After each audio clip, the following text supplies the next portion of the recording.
it going? Hope you're doing fantastic. My name is Justin. This is Movie Watch. We talk horror, nostalgia, physical media, and all of that good stuff. If you are into movies, you definitely want to take a look at some of my past videos. Give this video a like and maybe even think about subscribing. Thank you so much for stopping by. I really appreciate it. Today is a video I've been looking very much forward to. I really wanted to just kind of highlight movies and give you guys some good recommendations for movies that I just think demand your attention. Movies that don't get talked about as much that you guys need to see. I ended up finding a pretty good stack, so I'm actually going to start a series. Today I have 6 movies and I have another couple stacks of movies that I want to bring out over the next few weeks. Start a series and give you guys some recommendations. Now, some of these you may have heard of. They're not all completely unknown movies, just movies that I don't always find in the conversation. A lot of these movies are just passion projects. You don't get movies like this with these premises, with this type of subject matter that really goes for it, unless you have a director that is absolutely passionate about what he's doing. These are writer-directors, these are passionate up-and-coming filmmakers. I feel like when you have a really hungry director, or a director who is just out of his fucking mind and has devoted himself to his craft, that's just when you get the best movies. You know, of course you have fantastic directors like Ridley Scott and Martin Scorsese and Quentin Tarantino who do whatever they want to do with the most massive budgets of all times. But sometimes I feel like those directors kind of forgot what it was to grab a camera and just go make a movie without having a bunch of pressure about what they want to do. And I really feel like these directors nailed it. They made the movies that they wanted to make, and they succeeded in making crazy movies. These movies aren't going to win any Oscars. These movies aren't going to win anything but horror or like Spirit Awards or anything like that. But I just love the passion in these movies. So I really wanted to talk about them. So sorry for the long-winded intro. I just have a batch of really fun movies that I want to talk about. First up, this movie was directed by Steven Seeders and Benji Kleiman, the movie Snatchers. Now, this movie was originally a web series, kind of a web short that was on, I think you can find the whole thing on YouTube, and was actually made into a full-length movie. Now, if I'm correct, I think they did use some original footage from the original web series and kind of shot new footage. Basically what you have is you have one girl and kind of her estranged friends. You know how high school is, sometimes people fall out, but one of the friends, she has a fling, she has sex with a dude, and she wakes up the next morning and she is 9 months pregnant. She has a big ass belly out to here, she's pregnant. A lot of these movies, when I start talking about them, the premises are going to sound so ridiculous. She's pregnant with an alien baby, okay? So you can imagine shit gets crazy. This is a horror comedy, but it's packed with gore, fun jokes, good characters, fun acting choices. It's just really over the top.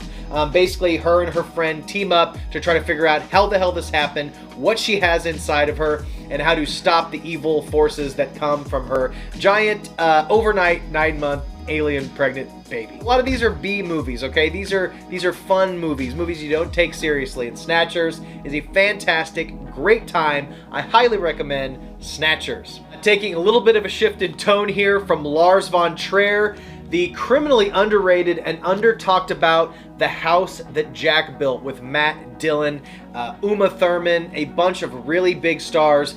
This movie, for some reason, it kind of went under the radar, I think because of its limited release, its harsh NC-17 rating, insane subject matter. What you get in this movie is one of the best portrayals or serial killer movies that I have ever seen. You are in the head, in the mind, in the van, day in the life of a serial killer. An insane but extremely charismatic serial killer. But also a little quirk is Matt Dillon's character, he has extreme OCD. If you know Lars von Trier, he does extremely dark subject matter, but it is his most accessible. I would say it's his most accessible movie. While movies like Melancholia and Antichrist are just so intensely bleak, this movie has a lot of humor.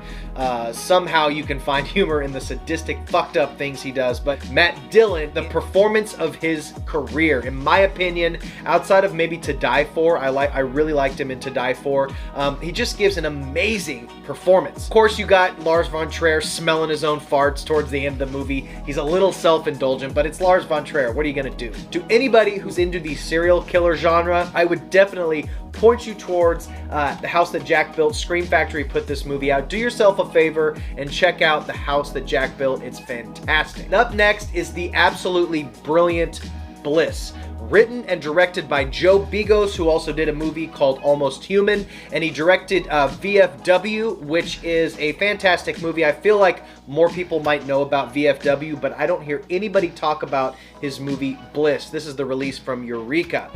This movie follows the story of this struggling artist. She's pretty brilliant, but she's about to get dropped by her agent and her manager because she just can't seem to finish her commissioned artwork. A friend of hers sells this drug called Bliss, which is this black powder that seems to be like a combination of like Molly, acid, cocaine, this extreme drug that she takes, and she kind of wakes up after going into this insane trance, and she starts creating this insane artwork. But at the same time, something happened that she can't quite remember that gives her a thirst for blood. The way this movie is shot is absolutely gorgeous. It's shot in 16 millimeter. This movie was shot on film, and you can feel every piece of film grain in every single shot. When you're riding in her convertible and she's cruising at night, you feel like you're in the convertible. The rain-soaked streets, all the neon colors flickering off every surface in the movie. It just drips with style and color, and it's just absolutely intense. Not to mention amazing blood and practical gore effects. This movie is incredible. I cannot recommend Bliss enough. I'm going to be pretty vague on a lot of these movies just because I don't want to spoil anything. I'm going to try to tell you enough to entice you to watch it, but I'm not going to spoil too much. Definitely check out Joe Begos' Bliss. Joe Begos is going places. I can't wait to see what he does next. Next up, from Jimmy Weber, a little ditty called Eat. This movie is something else. Our lead character is a struggling actor in LA. She's going to audition after audition. She's not getting the role she wants, and she starts taking out her anxiety and her anger at herself in a very unique way. She starts self-destructing in a way that I am not even going to get into. You might be able to infer a little bit by the cover. Don't look up anything. Don't look up any plot points. I want you to go into this movie absolutely blind. But this is definitely one of those descent into madness films that will shock you. Even the most hardened gorehound will have to probably be looking at this shit through their fingers, because there is some cringy scenes. And one thing I'll tell you, you know when you get a hangnail on the corner of your finger, and if you pull it even a fucking millimeter too much, you're just in agonizing pain? Just picture pulling that thing all the way down the edge of your finger, okay? I don't want to give too much. I'm going to spoil anything. Watch Eat. It's a disgusting gore film that will blow your goddamn mind.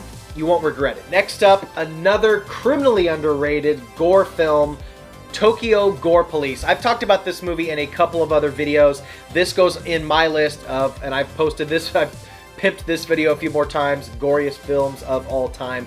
This movie is one of the most extreme gore films you will ever seen, but it's not sadistic in like what would be like a torture porn or just traditional gore film. It's extreme and as gory as like an anime film would be, but it's all done with practical effects, with insane mutated people and mutated creatures. It stars the lead actress in Audition. For fans of Audition, the lead actress is the main girl in Tokyo Gore Police. Basically, it's a revenge flick in this alternate reality in Tokyo with people called engineers who are kind of like stopping her every step of the way from her avenging her father's death. These like mechanically bioengineered creatures that are just absolutely batshit insane. If you're fans of extreme gore that you're not going to take too seriously, just an insane movie that'll just drop your jaw every step of the way, check out Tokyo Gore Police. There's another movie by the same director called Machine Girl that's kind of in the same vein as this one, but I cannot recommend Tokyo Gore Police enough. Check this movie out. Watch it. Now, finally, S.O.B. or Summer of Blood. Now this movie is probably the lightest. This I would pair with, or not compare to it, but similar style as something like Creep or Creep 2. It's a very talky kind of if mumblecore meets vampire movie. I'm spitting all over the place. Onur Tuckle, he's a Turkish filmmaker. He plays our lead character, who is this extremely schlubby guy that takes everything in his life for granted. Basically, the movie opens up where he gets dumped by his girlfriend for just being kind of a disengaged piece of shit. And as he's walking home from what is a very hilarious scene, him in his restaurant, you know, he's just a dumb guy, like a lot of us dumb guys are. We can't see the forest from the trees, and we don't know when we're fucking up in a relationship. And his girlfriend has had enough, and she dumps him. And on his way home, he gets bit by a vampire.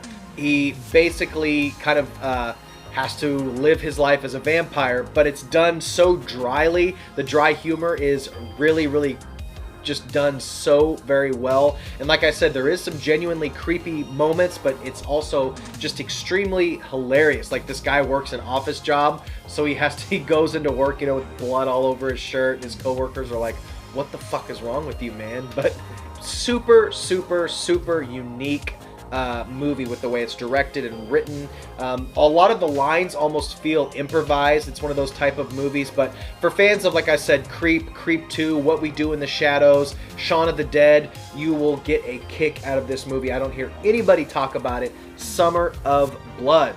So guys, that is my list of horror movies that you have got to see, underrated horror movies, and there will be several more volumes of this. I can't wait to film the rest of these. So let me know what you think. Have you seen these underrated gems? If you have, let me know below. If you have some idea of movies that you think are criminally unseen, underrated, let me know in the comments below, and maybe we'll talk about it in a future video.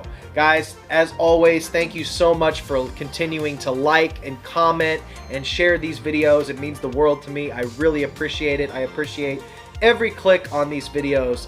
Thank you so much. I'm having a blast with my channel, and I always appreciate every viewer that I have. So thank you so much. That is all I got. So guys, until next time, stay weird, and I'll see ya. Bye. I love movies. Gosh, I love movies. I love watching them, and I love making them.